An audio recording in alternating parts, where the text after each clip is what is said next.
Bonsoir à tous, ravi de vous retrouver en ce mardi 17 juin. Toute l'actualité près de chez vous, invités, rencontres, reportages, décryptages, votre météo à venir et cette nouvelle opération de sensibilisation à la noyade, plage du Larvoto, avec ce matin plusieurs ateliers mis en place par la Fondation de la Princesse Charlène à l'occasion des Safety Days et cet objectif constant de prévenir les noyades et sensibiliser les jeunes à la sécurité aquatique. Une nouvelle exposition à partir de jeudi prochain à la Villa Paloma consacrée à Coco Chanel et sa période très créative au tout début des années 1920. La conservatrice en chef au nouveau Musée national de Monaco et commissaire de cette exposition, Célia Bernasconi, nous présentera donc cette dernière création. Tous les clients utilisant une boîte mail avec une adresse qui se termine par monaco.mc ou encore libello.com doivent absolument s'assurer que leur messagerie est correctement paramétrée. En effet, au-delà du 15 septembre, si cette vérification n'est pas effectuée, les utilisateurs ne pourront plus envoyer de messages, plus de mails. Toutes les explications dans ce journal. Et puis nous reviendrons sur cette présentation mondiale à Paris, au Salon du Bourget, d'un nouveau rover imaginé et construit par les équipes de Venturi Space. Son nom, Mona Luna, que nous présentera Antonio Delfino, le directeur des affaires spatiales de l'entreprise monégasque créée par Gildo Pastor et dont la mission débutera sur la Lune en 2030. Sans oublier ce soir, le lancement de la saison de théâtre au Fort Antoine et la suite de la 64e édition du Festival de télévision de Monaco avec, avant la remise des célèbres nymphes, un coup de projecteur sur le travail studieux des jurys d'exception. Avant leur départ pour le Japon, pour retrouver la délégation monégasque au cœur de l'exposition universelle d'Osaka, l'orchestre des Carabiniers du Prince était ce matin au Stade Louis II pour une répétition de la prestation qu'ils donneront à l'occasion de la Journée nationale de Monaco le 28 juin prochain sur le pavillon monégasque qui a ouvert ses portes le 13 avril dernier à Osaka. Sur la plage du Larvoto, ce matin, plusieurs ateliers ont été mis en place par la Fondation de la Princesse Charlène à l'occasion des Safety Days.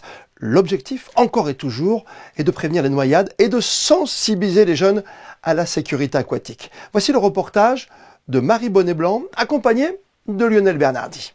1 et 2 et 3 et 4 et 5. Apprendre les gestes de premier secours, réaliser un sauvetage en bouée, découvrir la signalétique des plages, les enfants ressortent de cette matinée le sourire aux lèvres tout en étant maintenant alertés sur les dangers. Elles sont utiles parce que plus on apprend jeune, mieux c'est. Et puis au moins plus tard, si on s'en rappellera, j'espère, on pourra sauver des gens si ça nous arrive un jour.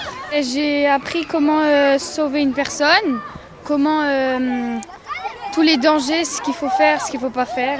La Fondation Princesse Charlène œuvre depuis 10 ans afin d'effectuer de la prévention et de l'engagement éducatif auprès des jeunes. Il y a toujours des gens qui ne sont pas informés, des parents aussi, donc on essaye d'être en complément de faire des films, des publicités qui rappellent les dangers de la noyade parce qu'il suffit de peu d'inattention pour qu'un drame arrive.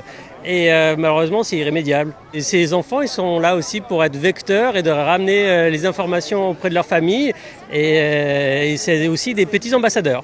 Des ambassadeurs, il y en avait beaucoup ce matin. De nombreux sportifs monégasques étaient également présents. Cet événement leur rappelle leur univers. Il y a des belles valeurs autour du sport déjà en général, mais autour du dépassement de soi, de la solidarité, être tous ensemble. Donc voilà, c'est une super journée et j'espère que les jeunes prennent du plaisir à être là aussi, quoi. Cette matinée s'est terminée avec une course des ambassadeurs pour le plus grand plaisir des jeunes collégiens.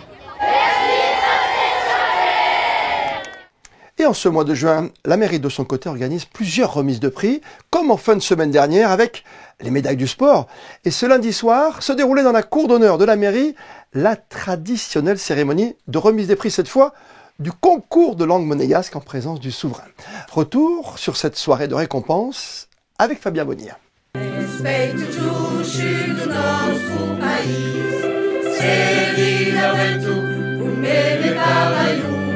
La soirée a débuté comme à chaque fois par l'hymne monégasque interprété par la chorale Oucantine d'Aroca qui fête ses 30 ans d'existence. Au total, cette année, 1911 élèves scolarisés du CM2 à la terminale ont pris part aux épreuves écrites du concours. Et lors de cette remise des prix, 68 participants à l'épreuve orale ont été récompensés. Une soirée en présence notamment du souverain et de sa petite cousine Mélanie-Antoinette de Massy. Entre les différentes remises de prix, une scénette a été jouée en monégasque par des élèves. Pas de problème. Cosa posso vi crea? Ciaciarota, parla da receita da fugaça. Daghe, bugia cu tempo voa. Come si maleduca, un poco de respect, ou non? Ce concours, ça ranime la langue monégasque, ça nous permet de la reparler de nouveau. La langue monégasque, c'est un art que pas tous les gens dans le monde connaissent et donc ça nous permet vraiment d'avoir quelque chose d'unique. Représenter la langue monégasque, c'est un honneur parce que c'est une langue qu'il ne faut absolument pas laisser mourir comme le latin ou d'autres langues. Ça nous pousse aussi à apprendre le monégasque et du coup c'est important même pour ce pays. Pour moi, c'est important d'être ici ce soir parce qu'on transmet la langue monégasque. C'est quand même une partie importante de notre culture et de nos origines et ça fait partie de l'identité du pays. Donc c'est important de la faire perdurer puisque peu de personnes la parlent aujourd'hui. Organisé conjointement par la mairie de Monaco, la DENJS et le Comité national des traditions monégasques, cet examen s'inscrit dans la volonté de préserver le patrimoine linguistique monégasque. Et cette année, une particularité, une chaîne de télévision corse a assisté à cette cérémonie afin de réaliser un documentaire. Bonifacio est resté 6 siècles génois et donc a développé une petite langue qui est toujours parlée aujourd'hui mais qui tend à s'éroder. Donc le but c'est de retrouver un petit peu de sens, de retrouver un petit peu de réseau parmi les ligurophones de Méditerranée. Donc nous sommes allés à Gênes, nous sommes allés à Carloforte et en Sardaigne et là aujourd'hui nous sommes intéressés par Monaco et sa langue tout simplement. Mais en même temps entendre des expressions que l'on retrouve ici ou figlio da gallina gianca ou tempo che Berta filava et ces expressions qu'on retrouve à Bonifacio, ça nous donne tout simplement une dimension internationale et tout le moins méditerranéenne qui est très très très agréable. 68 élèves primés cette année pour les féliciter et les encourager à faire perdurer cette langue monégasque afin qu'elle ne tombe pas dans l'oubli. Cela mérite bien qu'on leur laisse le mot de la fin. Buonasera, je suis Monaco Info. La 9e édition du festival de street art You Paint sur la promenade du Larvoto avec la visite du prince Albert II. Un festival d'art créatif où pas moins de 12 artistes ont fait parler leur imagination pour créer des œuvres autour d'un thème qui nous est tous très cher, celui des océans. C'est à partir de jeudi que débutera la toute nouvelle exposition du nouveau musée national monégasque à la Villa Paloma et baptisée Les années folles de Coco Chanel qui avait elle-même tenu boutique à Monaco juste avant les années 20 d'un autre siècle. Avec nous ce soir, la conservatrice en chef au NMM et commissaire de l'exposition, Célia Bernasconi. Bonsoir à vous. Bonsoir. Quelque part, c'est une évidence cette exposition pour cette amoureuse de la Riviera, de la Côte d'Azur et plus particulièrement de la Principauté de Monaco. C'était une évidence de lui consacrer une exposition ici à Monaco. Et en effet, ce sujet particulier de Coco Chanel sur la Côte d'Azur et à Monaco en particulier n'avait pas été abordé jusqu'à présent, ce qui est une chance. Le contexte, ce sont, on l'a bien compris, les années 20, les 3 grands axes de cette exposition alors. Oui, nous nous sommes consacrés aux années 20, aux années folles, qui sont en fait une décennie assez exceptionnelle pour Coco Chanel. C'est vraiment le moment où tout se met en place, de sa ligne, de cette allure Chanel, son travail sur les matériaux souples, la création du sportswear, jusqu'à les influences russes, qui sont très caractéristiques de cette décennie-là, mais aussi la création des parfums, toujours sur la Côte d'Azur, à Grasse, et puis évidemment la Pausa, cette villa qu'elle décide de construire à Roquebrune-Cap-Martin. Sous quelle forme se présente finalement cette exposition? Que va-t-on pouvoir admirer, contempler sur place? Le parcours de l'exposition n'est pas chronologique mais thématique. Il se déploie sur les 3 étages de la Villa Paloma. Le premier chapitre de cette exposition, c'est la vie au plein air. C'est vraiment cette histoire du développement des stations balnéaires au début du XXe siècle. Et en fait, cette vie en plein air, elle va guider Coco Chanel dans la création d'une garde-robe spécifique qui soit adaptée aux nouveaux loisirs de la femme moderne. Et ensuite, elle développe ces différentes boutiques. La deuxième à Monte-Carlo, au sein de l'hôtel Hermitage, ce que nous présentons ici dans l'exposition. Et puis, nous développons ensuite le parcours autour de l'influence slave, donc cette grande rencontre majeure pour Coco Chanel avec Serge Diaghilev et tous les artistes, notamment les artistes féminines qui ont beaucoup travaillé autour des ballets russes, qui vont inspirer à Chanel la collection russe de 1922. Et enfin, le dernier chapitre de ce parcours, c'est ce que l'on a appelé le style Riviera. Plus qu'un style vestimentaire, c'est peut-être le style de vie qu'elle adopte à La Pausa, cette maison dont elle fait son refuge à la fin des années 20, à Roquebrune-Cap-Martin, à quelques kilomètres d'ici. Et cette fin du parcours, ce style Riviera, c'est aussi l'évocation de la création de ces parfums à Grasse, du fameux numéro 5 en 1921. Et puis, l'autre côté de cette vie sur la Côte d'Azur, ce sont aussi les soirées, les grands bals auxquels participe Gabrielle Chanel et ses clientes sur la Côte d'Azur. Et donc, c'est une salle qui est consacrée vraiment aux robes du soir. Donc, on commence avec l'invention du sportswear dans les années 10 et l'exposition se termine vraiment avec une salle un peu feu d'artifice qui présente ces robes brodées de perles et de paillettes. On peut quand même rappeler le lien très fort qui unit Gabrielle Coco Chanel et Monaco. Alors une salle du parcours est consacrée à Monte-Carlo, donc c'est vraiment une mise en contexte du Monaco des années 1910 et 1920 à travers de nombreuses archives photographiques, mais aussi des revues ou des albums de caricatures de Sem, le grand dessinateur. Et puis, à l'occasion de cette exposition, nous avons pu réunir des archives exceptionnelles qui montrent la création par Gabrielle Chanel de sa boutique à l'hôtel Hermitage en 1914, qui est donc sa deuxième boutique de mode après Deauville, ce qui est réellement important, ce qui place la principauté vraiment dans cette cartographie de la première décennie d'existence de Gabrielle Chanel. Et c'était quand même, il faut le rappeler, une couturière d'avant-garde qui cassait tous les codes. Et ce qui est étonnant, c'est de constater que la principauté de Monaco adopte assez rapidement cette nouvelle mode et cette nouvelle silhouette, et y compris la jeune princesse Charlotte, qui a une vingtaine d'années et qui se marie en 1920 en tenue Chanel. Ça, c'est une découverte que nous avons pu faire à l'occasion de l'exposition. Merci à vous et bonne soirée, Célia Bernasconi. Merci beaucoup, au revoir. Et sur place, Gaëtan Lebrun, en compagnie d'Alexandra Marangoni, en a profité pour découvrir tous les étages de cette création. L'exposition Coco Chanel, répartie en 3 étages, vous propose bien sûr les œuvres d'une visionnaire qui a révolutionné les codes de la mode à travers ses créations, mais pas que. Vous pourrez aussi retrouver Chloé Royer, célèbre sculptrice, qui, tout comme Gabrielle Chanel, libère le corps féminin grâce à des créations uniques. Je travaille beaucoup la représentation du corps féminin en sculpture, sur des questions aussi d'équilibre. C'est des sculptures qui sont perchées sur des talons aiguilles et qui deviennent en fait des béquilles. Mais voilà, on peut y interpréter plein de sortes de choses, mais à la base, c'est des mannequins, des jambes mannequins.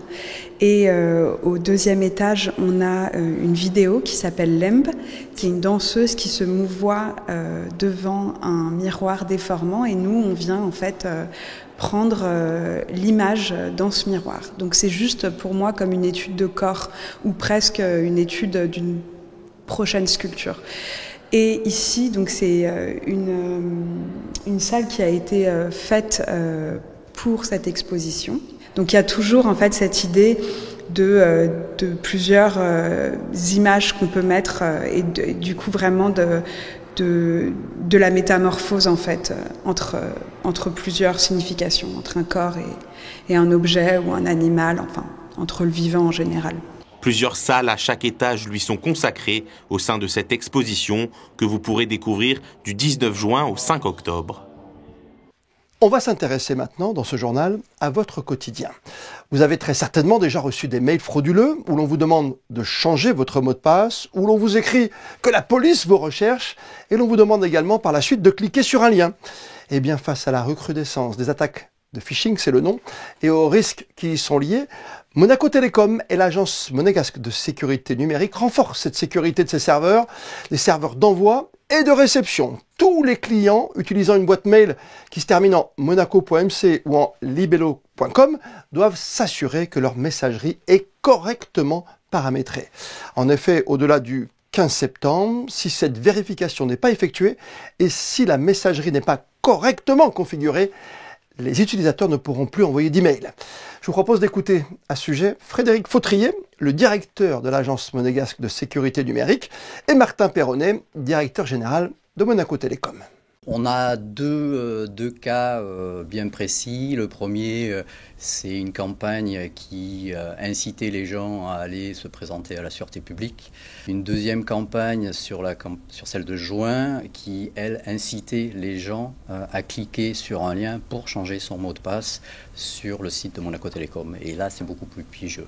On risque tout simplement de se faire pirater sa boîte aux lettres d'une part, mais aussi de perdre tout un tas de données qui nous sont chères, que ce soit des comptes bancaires, des mots de passe et toutes les correspondances qu'on peut avoir dans notre messagerie. Je pense qu'il faut réagir. C'est vrai qu'il faut qu'on soit chacun acteur de notre propre vie numérique. C'est obligatoire maintenant. D'accord ? Donc ça, c'est un point qu'il faut qu'on ait tous bien en tête. Maintenant, qu'est-ce qu'il faut faire ? Il faut, à chaque fois qu'on reçoit un mail, même si c'est un mail qui a marqué, par exemple, Monaco Télécom, il faut bien s'assurer que l'expéditeur du mail, l'adresse de l'expéditeur du mail, soit une adresse en @monaco-telecom.mc, exactement orthographiée comme ça. Deuxième chose, il ne faut plus se faire pirater. Donc, sa boîte mail. Pourquoi ? Et donc, là-dessus, c'est clair, les mots de passe qui datent de Mathusalem, qui sont en quelques lettres, qui sont extrêmement simples, il faut arrêter avec ça. Donc il faut arrêter avec ça. Donc vous prenez un gestionnaire de mots de passe, vous mettez des mots de passe très compliqués, et puis vous les changez régulièrement. Et pour paramétrer votre adresse mail, un mail avec le lien justement va vous être envoyé dans les jours à venir par Monaco Télécom. En cas de difficulté, encore une fois, vous pouvez prendre rendez-vous avec un conseiller de la maison du numérique ou contacter le service client de Monaco Télécom. Avant le 15 septembre, mettez à jour les réglages de votre messagerie pour éviter toute coupure. Vous utilisez une adresse mail en @libello.com ou @monaco.mc ? Cette opération vous concerne. Si vous consultez vos mails uniquement via notre webmail, votre messagerie est déjà correctement configurée. Aucune action n'est nécessaire. Attention, si votre messagerie n'est pas correctement configurée avant le 15 septembre, vous ne pourrez plus envoyer d'email. Pas de panique, nous vous guidons pas à pas pour vérifier les réglages de votre messagerie sur chacun de vos appareils. Choisissez votre appareil, sélectionnez votre logiciel de messagerie, puis suivez le tutoriel adapté. Il vous guide étape par étape pour sécuriser votre boîte mail. Bon serveur ? Bon port, sécurité activée et c'est configuré. Vous avez terminé ? Besoin de vérifier votre configuration ? Lancez Check, l'outil qui vous dit si votre boîte mail est bien configurée. Visitez la page monaco-telecom.mc/config dès maintenant et vérifiez si votre logiciel de messagerie est bien configuré avant le 15 septembre. On vous en parlait dès hier, à l'occasion de l'ouverture du salon de l'aéronautique et de l'espace au Bourget au nord de Paris. Une première mondiale a eu lieu au pavillon de l'entreprise monégasque chère à Gildo Pastor, Venturi Space, avec l'annonce de l'arrivée d'un nouveau rover lunaire chez Venturi, Monaco Luna, que nous présente Antonio Delfino, le directeur et cofondateur de Venturi Lab. Bonsoir à vous. Bonsoir. Nouvelle arrivée, on le disait, première mondiale hier au Bourget, de ce petit robot, j'adore le nom. Quelle est la mission, quelle sera la mission très prochainement de Mona Luna ? Alors, Mona Luna n'est pas un petit rover, il fait 750 kilos exactement il peut transporter une charge utile de 150 kilos. Donc, il a deux fonctions premières. La première, c'est de passer une nuit lunaire C'est pas facile sur la Lune. Comme vous le savez, les températures varient entre moins 240 et plus 120 degrés. Donc, passer une nuit lunaire sur la Lune n'est pas évident. Donc, il faut stocker pas mal d'énergie. Ça, c'est la première fonction. La deuxième, c'est la mobilité étendue.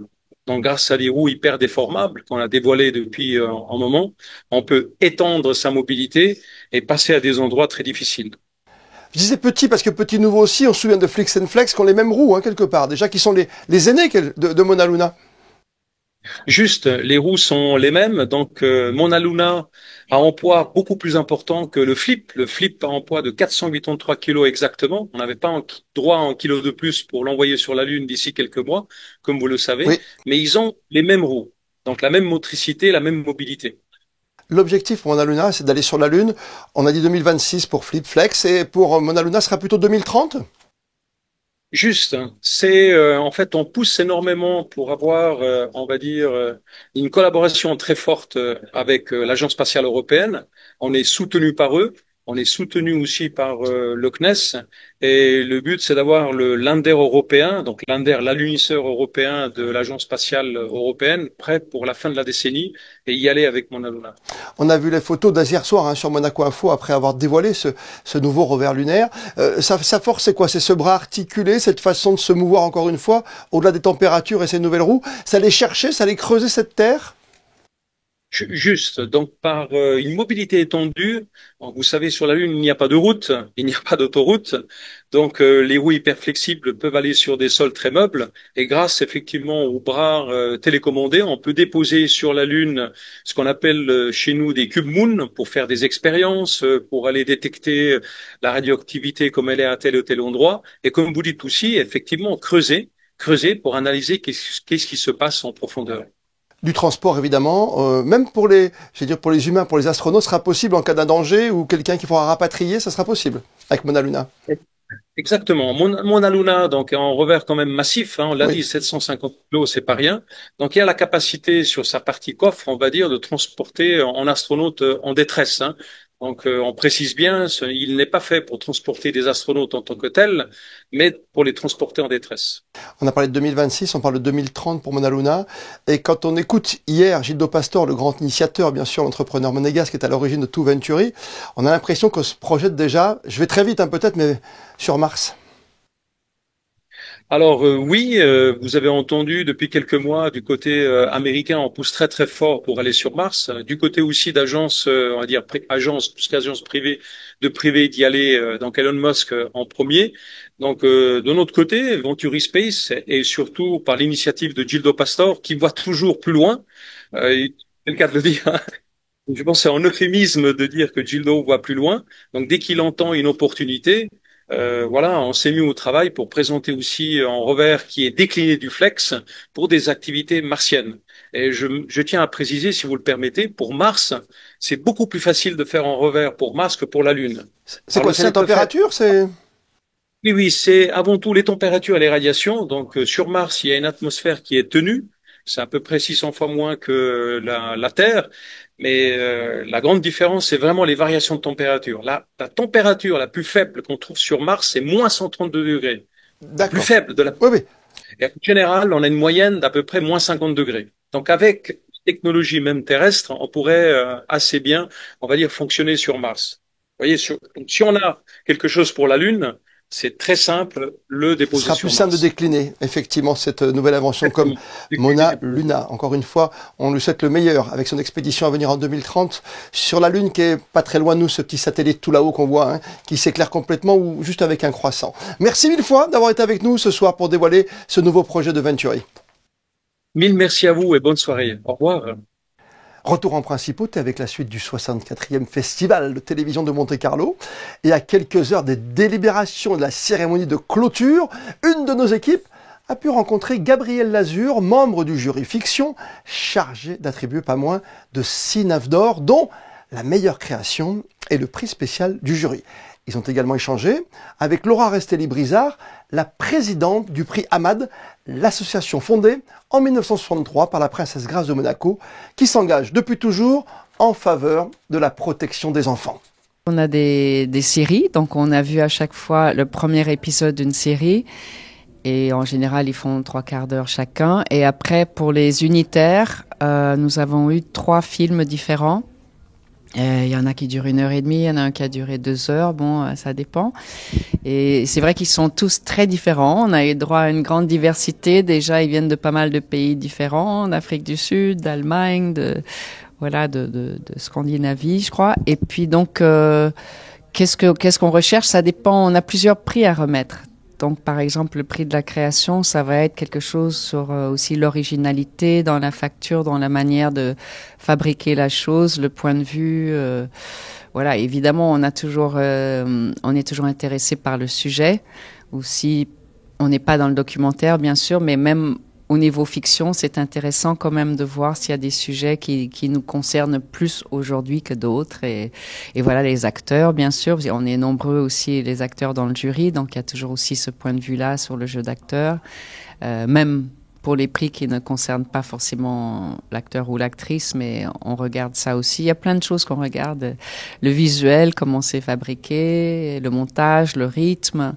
Et sur une série, évidemment, on doit faire attention à voir qu'est-ce qui donnera envie de voir la suite, quoi. Est-ce que nous-mêmes, en tant que public, on aimerait bien voir les épisodes qui suivent, quoi. Ça a été un choix très difficile parce que toutes les œuvres étaient remarquables. Ils touchaient les enfants, donc on était très heureux. Il y en a une en particulier qui a retenu notre attention parce que c'était justement lié à ces programmes. C'était le sujet de la perte d'identité des enfants qui sont déportés et que dans ce sens, ils sont détachés de la famille et ils peuvent avoir un nouveau état civil. Et donc, on a considéré que ce film était très rigoureux dans son approche. Le message était très fort. Et en même temps, c'était fait d'une façon réalistique, mais sans voyeurisme. Et à travers des témoignages des enfants même, des institutions internationales, des experts, des réseaux sens, voilà. Donc c'est notre choix, difficile, mais finalement c'est celle qui nous a plus touchés. Et toujours dans le cadre du festival, comment raconter une histoire vraie avec la puissance d'un scénario de fiction? Voilà la question posée au cœur d'une masterclass exclusive. Alors direction sans plus tarder, la salle Genevois pour assister à cette rencontre exceptionnelle avec Tom Jennings. Vous le connaissez peut-être. Il est le producteur américain à l'origine de Derrière l'étoffe des héros, paru en 2020 sur Disney+. Léa Dutrouille et Lionel Bernardi étaient sur place. Dans la salle Genevois du Grimaldi Forum, Tom Jennings, maître dans l'art de raconter le réel, a partagé son expérience lors d'une masterclass à la fois technique et inspirante. À travers ses nombreux documentaires diffusés sur les grandes chaînes américaines, il s'est imposé comme une référence du storytelling factuel, capable de transformer l'archive en émotion pure sans jamais trahir la vérité. I start with curiosity, me personally. Because I was a journalist before making documentaries, in a way the world fascinates me. I'm always curious about what may be out there. If I see something that seems a bit strange or odd, I want to know more and ask why. And I hope that my instincts and the instincts of my development team are such that what interests us may interest viewers in general. Aux côtés de Christine Stasiowski, modératrice de la rencontre et responsable des programmes internationaux à l'université de Kent State, il a détaillé les clés d'un récit efficace, structure narrative, rythme, construction des enjeux, mais aussi intuition et sens du détail.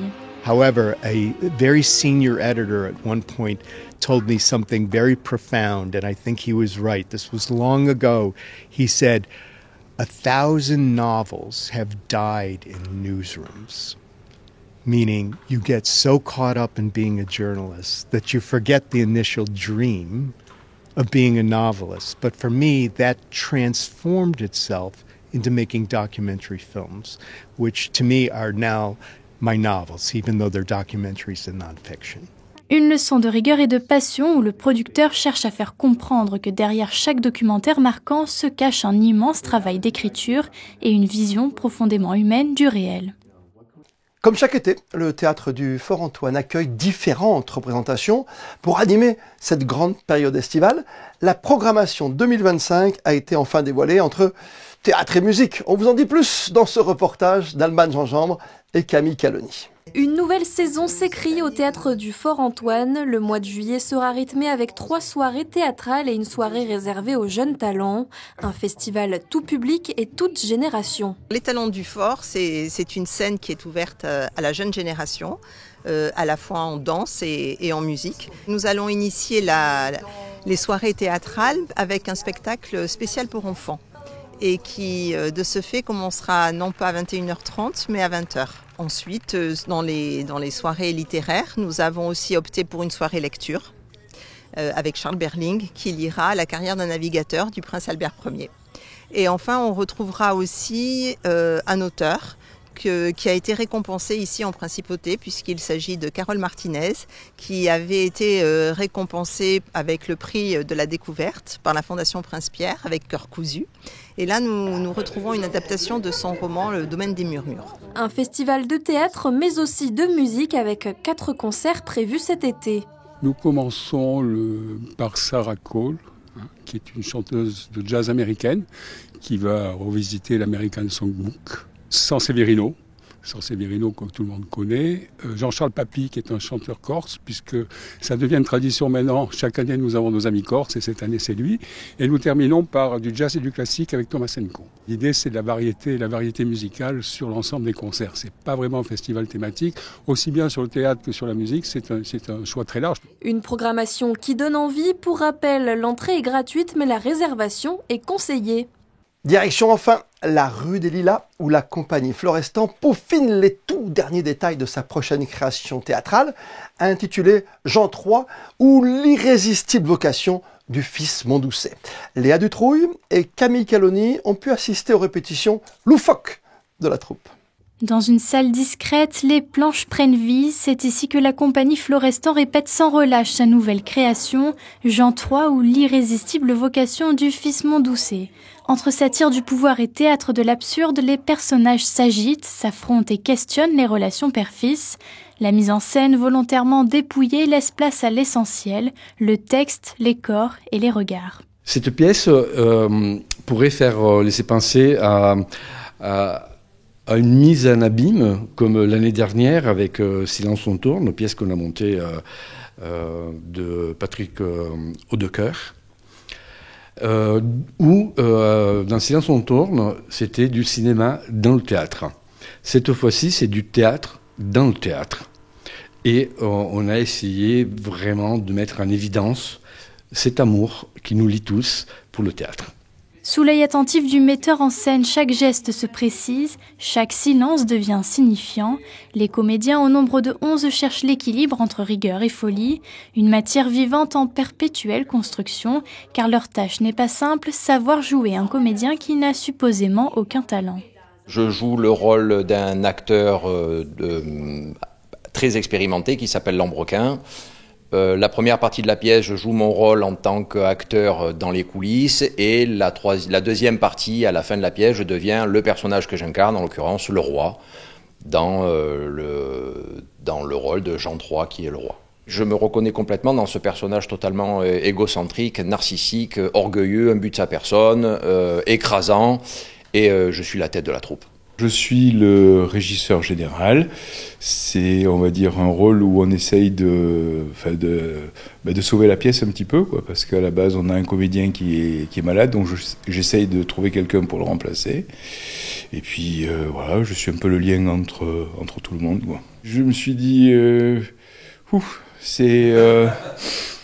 va falloir trouver quelque chose, parce que le texte en lui-même, comme ça, a l'air un petit peu, on va dire, un petit peu lent, un petit peu... Je dirais pas fade, parce que c'est vachement bien écrit, mais donc il fallait trouver quelque chose pour justement mettre en valeur le texte. Et puis non, surtout que le public s'amuse autant que nous nous sommes amusés pour la travailler, pour la monter. Première prévue les 20 et 21 juin prochains, 20h30, mais ce soir c'est encore l'heure des répétitions, des doutes et de la passion. Et avant de retrouver votre météo pour les heures à venir en compagnie de Marie Bonnet-Blanc, comme le veut la tradition, on termine ce journal par les instantanés du jour, avec les répétitions ce matin au Stade Louis II des Carabiniers du Prince, juste avant leur départ vers le Japon pour la Journée nationale de Monaco. Et ce sera au cœur de l'exposition, bien sûr, exposition universelle à Osaka. On le rappelle, la date, le 28 juin prochain. Les photos sont signées Manuel Vitali. On se retrouve pour notre part demain pour un tout nouveau journal. D'ici là, passez toutes et tous une très belle soirée. Et plus que jamais, vous le savez, vous êtes bien sur Monaco Info.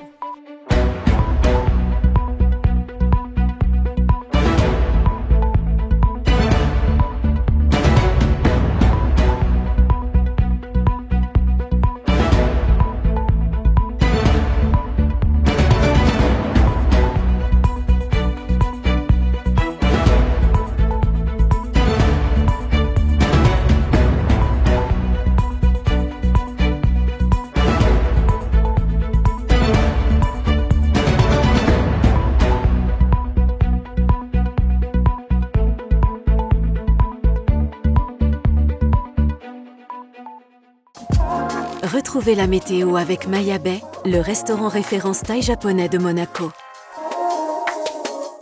Bonsoir à tous, je suis ravie de vous retrouver pour faire le point sur le temps de demain. Le soleil va continuer de nous accompagner avec des températures toujours aussi élevées. 27 degrés dans la matinée et puis dans l'après-midi, le thermomètre affichera jusqu'à 29 degrés. Ça sera l'occasion de souhaiter une très belle fête aux Léonces. Et puis en ce 18 juin, ce sera la journée mondiale de la gastronomie durable. L'objectif de cette journée, sensibiliser sur la provenance des ingrédients, la façon dont ils sont cultivés et puis la manière dont ils arrivent dans nos assiettes.